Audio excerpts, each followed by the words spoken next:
اس کے بعد ایک اور قوم گزری جسے قوم سمود کہا جاتا ہے.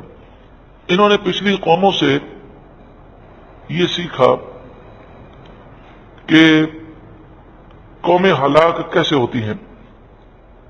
انہیں سیکھنا تو یہ چاہیے تھا کہ اللہ کی نافرمانی انسان کو نہیں کرنا چاہیے، لیکن انہوں نے آندھی کو اور طوفان کو ایک قدرتی آفت سمجھا. جس طرح آج دنیا آندھی سے، طوفان سے، زلزلوں سے، سیلاب سے بچنے کی پلاننگ تو کرتی ہے، لیکن جو اس کے اسباب ہیں ان سے وہ توبہ نہیں کرتے. تو انہوں نے سوچا کہ زلزلہ جو ہے وہ بھی انسان کو ہلاک کر سکتا ہے، آندھی بھی کر سکتی ہے، سیلاب بھی کر سکتا ہے، طوفان بھی کر سکتا ہے. تو انہوں نے دو قسم کے مکانات بنائے. ایک مکانات میدانی علاقوں میں بنائے اور ایک مکانات انہوں نے پہاڑوں میں بنائے. پہاڑوں میں کوئی چھوٹا موٹا انہوں نے غار نہیں بنایا، بلکہ پہاڑوں میں محل بنائے. اور ایسی اس میں انہوں نے محنت کی کہ آپ اگر دروازے کو دیکھیں تو اتنے بڑے بڑے آج بھی قوم سمود کے جو آثار موجود ہیں، تو آپ دیکھیں وہ دروازے اتنے بڑے بڑے ہیں کہ جب آدمی اس پہ کھڑا رہتا ہے تو ایسا لگتا ہے کوئی چونٹی کھڑی ہوئی. اتنے بڑے بڑے تو انہوں نے پہاڑوں میں دروازے بنائے، پھر اندر کمرے کے اندر کمرے، اور پھر انہوں نے پہاڑوں کے اوپر سے ایسے سوراخ کیے کہ جتنے بھی اندر آپ کمرے کے اندر چلے جائیں آپ کو سانس لینے میں کوئی تکلیف نہ ہو. تو اس رکوع میں یہ بتایا جا رہا ہے کہ نہ تو ان کے مضبوط پہاڑوں والے گھر کام آئے، نہ ان کا کوئی مال کام آیا. رب کی نافرمانیاں کی اور جب مہلت ختم ہوئی اور غضب نازل ہوا تو یہ سب ہلاک ہو گئے. وَإِلَىٰ ثَمُودَ أَخَاهُمْ صَالِحًا، اور قوم سمود کی طرف ان کی برادری سے حضرت صالح کو بھیجا. قَالَ يَا قَوْمِ اعْبُدُوا اللَّهَ، آپ نے فرمایا اے میری قوم اللہ کی عبادت کرو. مَا لَكُم مِّنْ إِلَٰهٍ غَيْرُهُ، اس کے سوا تمہارا کوئی معبود نہیں. قَدْ جَاءَتْكُمْ بَيِّنَةٌ مِّن رَبِّكُمْ، بے شک تمہارے پاس تمہارے رب کی طرف سے روشن دلیل آ گئی. هَذِهِ نَاقَةُ اللَّهِ، یہ اللہ کی اونٹنی ہے، یہ اللہ کی اونٹنی ہے، یعنی اللہ نے کلمہ کن سے اسے پیدا فرمایا. لکم آیتن، یہ تمہارے لیے نشانی ہے. کیونکہ انہوں نے کہا کہ ہمیں کوئی بڑی نشانی دکھائیں. آپ نے فرمایا کہ تم کون سی نشانی چاہتے ہو؟ تو کہنے لگے یہ پہاڑ جو ہے، چونکہ سارا دن ان کا کام تھا پہاڑوں کو تراشنا، تو یہ نشانی بھی ایسی چاہتے تھے جو پہاڑ سے ملے. کہنے لگے یہ سامنے جو پہاڑ ہے یہ پھٹ جائے اور اس میں سے اونٹنی نکلے، اور وہ اونٹنی 10 مہینے کی حاملہ ہو، کیونکہ اونٹنی کے یہاں جو حمل ہوتا ہے وہ 10 مہینے کا ہوتا ہے، اور جیسے ہی باہر نکلے تو بچے کو جنم بھی دے. پہاڑ جتنی اونٹنی، بڑی بڑی اونٹنی ہونی چاہیے. آپ یہ معجزہ دکھا دیں تو ہم ایمان لے آئیں گے. آپ نے پہلے ان سے وعدہ لیا کہ میں نے یہ معجزہ دکھا دیا تو کیا تم ایمان لے آؤ گے؟ کہنے لگے بالکل. آپ نے رب کی بارگاہ میں دعا کی، پہاڑ پھٹ گیا، اونٹنی نکلی. حالانکہ قوم سمود کے افراد بھی بڑے لمبے لمبے تھے، مگر وہ اونٹنی اتنی بڑی تھی کہ ان کے لمبے لمبے افراد بھی اس اونٹنی کے گھٹنے تک نہیں پہنچ پا رہے تھے. اتنی بڑی اونٹنی، سوچے تو صحیح کہ جب اس قوم کے اتنے لمبے لمبے قد تھے تو اس کے باوجود بھی ان کا سر جو ہے اونٹنی کے گھٹنے تک نہیں پہنچتا تھا. کتنی بڑی وہ اونٹنی ہوگی. پھر آپ نے فرمایا اب یہ اونٹنی پیدا تو ہو گئی، اب یہ گھومے گی، جہاں جو چیز کھانا چاہے، جو چیز پینا چاہے تم اسے روک نہیں سکتے. یہ اللہ کی اونٹنی ہے. کیونکہ یہ لوگ پہاڑوں کے درمیان رہتے تھے، اور آپ نے شاید پہاڑی علاقہ دیکھا ہو تو آپ جانتے ہیں کہ پہاڑوں میں چاروں طرف سے چشمے گرتے ہیں. تو انہیں اللہ تعالیٰ نے یہ نعمت عطا فرمائی تھی کہ چاروں طرف پہاڑ تھے اور وہاں سے چشمے گرتے تھے. تو انہوں نے پہاڑوں کے نیچے نالیاں بنائی تھیں، تو وہ چشمے کا پانی اس نالی میں آتا اور نالی کے ذریعے وہ ایک تالاب میں جمع ہوتا. ایک بہت بڑا تالاب بنایا، تو ساری رات شام سے لے کر صبح تک وہ پانی گرتا رہتا ہے چشموں سے، اور ان نالیوں کے ذریعے تالاب میں جمع ہوتا رہتا. صبح جو ہے وہ تالاب اچھی طرح بھر جاتا. وہ اتنا بڑا تالاب تھا، اتنی بڑی جھیل تھی کہ پوری قوم کے لیے کافی تھی. تو آپ سوچیں کتنے چشمے ہوں گے پانی کے. اب وہ سارا دن استعمال کرتے، شام ہوتی تو پانی ختم ہو جاتا، پھر شام سے لے کر صبح تک پانی جمع ہوتا، پھر دوبارہ صبح جو ہے پانی موجود ہوتا۔ تو آپ نے فرمایا اب ایک دن تم پانی پیو گے اور دوسرے دن یہ اونٹنی پانی پیے گی۔ جس دن اونٹنے کی باری ہے تمہیں اس پانی کو ہاتھ لگانے کی اجازت نہیں۔ یہ اونٹنی جب دوسرے دن پانی پیتی تو پورے تالاب کا پانی وہ اکیلی پی جاتے، اور جس دن اونٹنے کی باری ہوتی کوئی جانور کوئی پرندہ بھی اس تالاب کے قریب نہ آتا۔ لیکن اونٹنی جس دن پانی پیتی اس دن وہ اتنا دودھ دیتی کہ وہ دودھ پورے قبیلے کے لیے پوری قوم کے لیے کافی ہوتا۔ فرمایا فذروها، تم اس اونٹنی کو چھوڑ دو، تأکل فی ارض اللہ، وہ اللہ کی زمین میں کھائے، ولا تمسوها بسوء، اور اسے برائی سے ہاتھ نہ لگانا، برے ارادے سے ہاتھ نہ لگانا، فیأخذکم عذاب علیم، ورنہ تمہیں دردناک عذاب پکڑ لے گا۔ سوال یہ ہے کہ یہ قوم تو کافر تھی، تو یہ اونٹنی کو پانی کیوں پینے دیتی تھی؟ بات یہ تھی کہ انہوں نے نشانی طلب کی تھی، نشانی دیکھ کر ان کے دلوں نے تسلیم کر لیا تھا، دل سمجھ گئے تھے کہ یہ اللہ کے سچے نبی ہے، لیکن صرف دنیا کی محبت کی وجہ سے انہوں نے اسلام قبول نہیں کیا۔ پھر انہیں ڈر بھی لگتا تھا کہ اتنی بڑی اونٹنی ہے، اس کو ہم نے ہاتھ لگایا تو کوئی عذاب نہ آ جائے، مگر یہ چاہتے ضرور تھے کہ یہ اونٹنی ختم ہو جائے۔ تو 10 افراد کو انہوں نے تیار کیا جو قوم کے بڑے شقی تھے، بڑے دل ان کے سخت تھے، اور انہوں نے پھر اس اونٹنی کو ذبح کیا۔ وہ کہتے تھے کہ یہ اونٹنی ہمارے سارے تالاب کا پانی پی جاتی ہے۔ تالاب کے پانی کا مسئلہ اتنا نہیں تھا، اصل مسئلہ اس قوم کے لیے تھا کہ جب تک یہ اونٹنی موجود ہے کہ واقعہ لوگوں کی نگاہوں سے ذہنوں سے اوجھل نہیں ہو رہا تھا، جو بھی اونٹنی دیکھتا اسے یاد آ جاتا کہ یہ معجزہ ہے، ہم نے طلب کیا تھا یہ مل گیا۔ تو بار بار ان کا ضمیر انہیں ملامت کرتا تھا، تو بجائے اس کے کہ وہ ضمیر کی ملامت پر ایمان لے آتے، انہوں نے اس آواز کو دبانے کے لیے اونٹنی کو قتل کرنا، انہوں نے اس کا منصوبہ بنایا قتل کرنے کا۔ وَاذْكُرُوا، اور یاد کرو، اِذْ جَعَلَكُمْ، جب اللہ نے تمہیں بنایا، خلفاء من بعد عاد، قوم عاد کے بعد اللہ نے تمہیں جانشین بنایا، وَبَوَّأَكُمْ فِي الْأَرْضِ، اور اللہ نے تمہیں زمین میں جگہ دی، تَتَّخِذُونَ مِن سُهُولِهَا قُصُورًا، کہ نرم زمین میں تم قصوراً محل بناتے ہو، سہول نرم زمین کو کہتے ہیں، وَتَنْحِتُونَ الْجِبَالَ بُيُوتًا، اور تم پہاڑوں میں مکان تراشتے ہو، فَاذْكُرُوا آلاءَ اللَّهِ، تو تم اللہ کی نعمتوں کو یاد کرو، وَلَا تَعْثَوْا فِي الْأَرْضِ مُفْسِدِينَ، اور زمین میں فساد مچاتے نہ پھرو۔ قال الملأ الذين استكبروا من قومه، حضرت صالح علیہ السلام کی قوم کے جو متکبر لوگ تھے، سردار تھے، انہوں نے کہا للذین استضعفوا لمن آمن منهم، ان لوگوں سے کہا جو کمزور تھے اور وہ ایمان لے آئے تھے، ان سے انہوں نے کہا اتعلمون ان صالحا مرسل من ربی، مذاق اڑاتے ہوئے کہا کیا تم جانتے ہو کہ صالح علیہ السلام اپنے رب کے رسول ہیں؟ قالوا انا بما ارسل به مؤمنون، تو مومنوں نے کہا کہ وہ جو کچھ لے کر بھیجے گئے ہیں ہم اسے ماننے والے ہیں، ہم اس پر ایمان لانے والے ہیں۔ قال الذين استكبروا انا بالذي آمنتم به كافرون، تو متکبر لوگ بولے جس پر تم ایمان لائے ہو ہم تو اس کا انکار کرتے ہیں۔ فعقروا الناقة، بس انہوں نے اونٹنی کی کونچیں کاٹ دی۔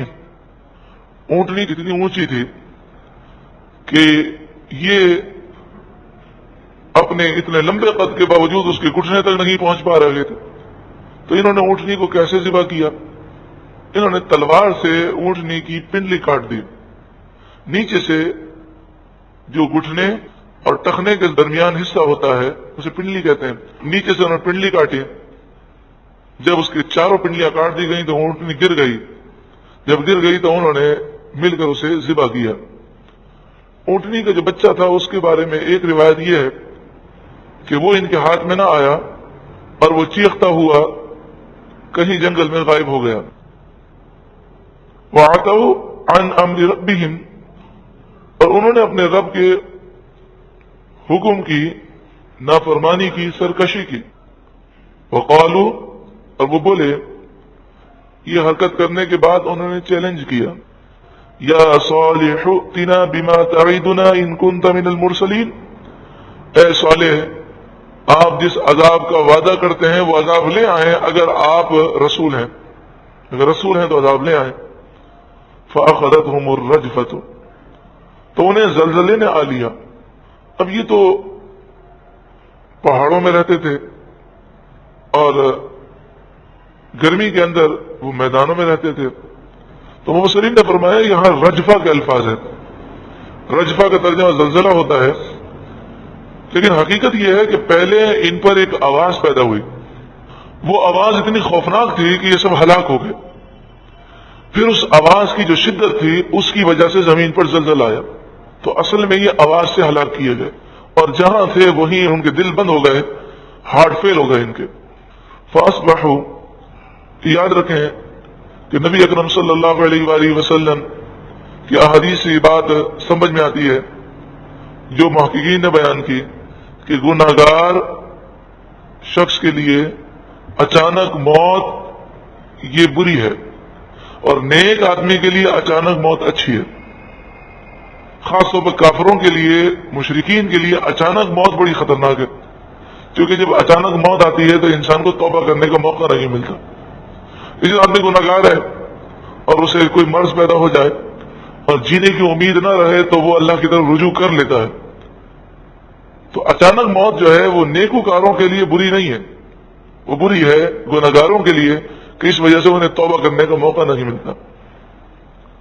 فَأَصْبَحُوا فِي دَارِهِمْ جَاثِمِينَ، تو صبح وہ اپنے گھروں میں اوندھے پڑے رہ گئے۔ جاسمین کا مطلب ہوتا ہے گھٹنے کے بل، یعنی جب انسان کھڑا ہونے لگتا ہے زمین سے تو پہلے اس کے گھٹنے زمین پر ہوتے ہیں، تو ابھی گھٹنے زمین پر ہیں اور یہ مر گئے، اتنی جلدی ان کی ہلاکت ہوئی۔ فَتَوَلَّى عَنْهُمْ، حضرت صالح علیہ السلام نے ان سے منہ پھیرا۔ وَقَالَ يَا قَوْمِ، اور آپ نے فرمایا اے میری قوم۔ اب سوال یہ ہے کہ یہ سارے مر گئے، قرآن بیان کر رہا ہے، اس کے بعد آپ نے منہ پھیرا اور قوم سے کہا، تو بتائیے اگر مردے نہیں سنتے تو نبی کا یہ کلام تو فضول ہو گیا، جو سنتا نہ ہو اسے بات کرنا کیا فضول نہیں ہے؟ اور نبی جو ہے کبھی کلام فضول نہیں کر سکتے۔ تفسیر ابن کثیر، حافظ ابن کثیر، جن کا نام وہ لوگ بھی بہت لیتے ہیں کہ جو یہ کہتے ہیں جو مردے نہیں سنتے، لیکن حافظ ابن کثیر نے اسی آیت کے تحت یہ بات لکھی ہے کہ قرآن کی نص سے ثابت ہوتا ہے، قرآن کی آیت سے ثابت ہوتا ہے کہ مردے سنتے ہیں، اور جو یہ کہے کہ مردے نہیں سنتے وہ گمراہ ہے۔ پھر انہوں نے حدیثیں بھی لکھی ہیں جس سے انہوں نے ثابت کیا ہے کہ مردے سنتے ہیں، یہاں تک کہ جب کوئی دفن کر کے جاتا ہے تو چپلوں کی آہٹ بھی مردے سنتے ہیں۔ وقال یا قومی، آپ نے مردوں سے کہا اے میری قوم، لقد ابلغتکم رسالت ربی، بے شک میں نے تمہیں اپنے رب کا پیغام پہنچا دیا، ونصحت لکم، میں نے تمہارا بھلا چاہا، ولکن لا تحبون الناصحین، مگر تم خیر خواہوں کو پسند ہی نہیں کرتے، کوئی تمہیں نصیحت کرے، کوئی تمہاری خیر خواہی چاہے تو تم پسند ہی نہیں کرتے۔ یہ آپ نے ان کی ہلاکت کے بعد ان سے فرمایا۔ اللہ تبارک و تعالی ہمیں سچی پکی توبہ کی توفیق عطا فرمائے، ہمارے گناہ معاف فرمائے، اور ہر قسم کی ہلاکتوں سے ہمیں محفوظ فرمائے۔ قوم لوط کا ذکر ہے۔ حضرت لوط علیہ الصلوۃ والسلام حضرت ابراہیم علیہ الصلوۃ والسلام کے بھتیجے تھے۔ حضرت لوط علیہ الصلوۃ والسلام ابراہیم علیہ الصلوۃ والسلام کے ساتھ ہجرت کر کے عراق سے آپ شام پہنچے، اور پھر 5 بستیاں ان کافروں کی تھیں کہ جو غلط کام کرتے تھے، بہت برے بے حیائی کے کام، ان کی طرف آپ کو مبعوث کیا گیا، ان 5 بستیوں میں ایک بستی جو ہے سدوم بھی تھی. تو یہ بستی سدوم جو ہے وہ اور اس کے گرد 5 بستیاں بڑی سرسد اور شاداب تھیں. یہ برائی ان کے یہاں عام کیسے ہوئی؟ شیطان بڑا مکار ہے، بڑی پلاننگ کے تحت انسان کو برائی کی طرف لگاتا ہے. تو برائی اس طرح عام ہوئی کہ یہ جو علاقے تھے بڑے سرسد و شاداب تھے، پھل بکثرت پائے جاتے تھے. تو لوگ جو ہیں ان علاقوں میں آ کر وہ پھلوں کو توڑ کر جاتے تھے، اور یہ علاقے والے تنگ تھے لوگوں سے. انہوں نے بڑی کوشش کی کہ لوگ ہمارے علاقے میں آ کر اور رات کی تاریکی میں آ کر پھلوں کی چوری نہ کریں. وہ لوگوں کو روک روک کر تھک گئے. تو ایک دن ابلیس لعین مردود ایک بوڑھے انسان کی شکل میں آیا اور ان سے کہا کہ تم ایسا کرو کہ جو بھی تمہارے علاقے میں آ کر وہ پھل کو توڑے، چوری کرے، اسے پکڑو اور پکڑ کر سزا دو، اور ایسی سزا دو کہ لوگ تمہاری بستی میں آنے سے ڈریں. تو انہوں نے کہا کہ کیسی سزا دینی چاہیے؟ تو ابلیس لعین نے کہا کہ تم سب مل کر اس سے بدفعلی کیا کرو. روئے زمین پر پہلی یہ قوم ہے جو ہم جنس پرستی میں مبتلا ہوئی، اور یہ مرد ہونے کے باوجود مردوں سے اپنی شہوت پوری کرنے لگے. ابتدا میں تو انہوں نے باہر سے آنے والے لوگوں کو کہ جو اگر چوری کرتے تھے انہیں سزا کے طور پر انہوں نے یہ حرکت کی. پھر آہستہ آہستہ وہ اس حرکت کے عادی ہو گئے. پھر ان کا معاملہ یہ ہو گیا کہ انہیں نکاح سے کوئی غرض نہ تھی، عورتوں سے کوئی دلچسپی نہ تھی، سارے کے سارے ہم جنس پرست بن گئے. آج یہ مرض یورپ کے اندر، امریکہ میں بہت عام پایا جاتا ہے، اور دنیا کے ایسے بعض کافر ممالک ہیں جن کی پارلیمنٹ نے قانونی طور پر بھی انہیں تحفظ دے دیا ہے. ہم جنس پرستی میں جو اس وقت پوری دنیا میں یہ وبا عام ہے، اس میں مرد سے شادی کر رہا ہے، عورت سے شادی کر رہی ہے، اور وہ بدفعلی کے اتنے بڑے جرم میں مبتلا ہیں. اور باقاعدہ ان کے فارم بھرے جاتے ہیں، باقاعدہ یہ قانونی طور پر تحفظ پاتے ہیں، اور ان کے لیے حمایت میں جلوس نکالے جاتے ہیں. این جی اوز ہیں، تنظیمیں ہیں جو ان کے حقوق کے لیے کام کرتی ہیں. بتائیے اس وقت دنیا کا کیا حشر ہو کہ جب بے حیا لوگوں کے تحفظ کے لیے تنظیمیں کام کر رہی ہوں. سب سے پہلے یہ مرض قوم لوط میں پایا گیا. اب یہ کئی سالوں سے کرتے رہے، اور یہ ایک انسانی فطرت ہے کہ گناہ اگر کرتا رہے مسلسل تو وہ اس کا عادی ہو جاتا ہے، اور پھر دیکھ دیکھ کر گناہ نہیں لگتا. دیکھنے کے بعد آہستہ آہستہ انسان اس کا عادی ہو جاتا ہے. تو گناہ دیکھ دیکھ کر وہ عادی ہو گئے. اب انہیں یہ گناہ برا نہیں لگتا تھا بلکہ اچھا لگتا تھا. جب حضرت لوط علیہ السلام ان کے بعد تشریف لائے اور آپ نے انہیں بتایا کہ بے حیائی کا کام ہے، یہ حرام ہے، یہ گناہ ہے، تو یہ تعجب سے حضرت لوط علیہ السلام کو منہ دیکھنے لگے، اور وہ حضرت لوط علیہ السلام کے متعلق یہ سوچنے لگے کہ یہ ہمارے ماحول میں ایڈجسٹ نہیں ہو سکتے. یہ ذرا نعوذ باللہ من ذالک دقیانوسی سوچ ہے، بیکورڈ ہے، جو آج یورپ کی دنیا مسلمانوں کے متعلق کہتی ہے. یعنی بے حیائی کرنے والا ان کے نزدیک ماڈرن ہے، اور جو بے حیائی سے بچنے والا ہے وہ بیکورڈ ہے.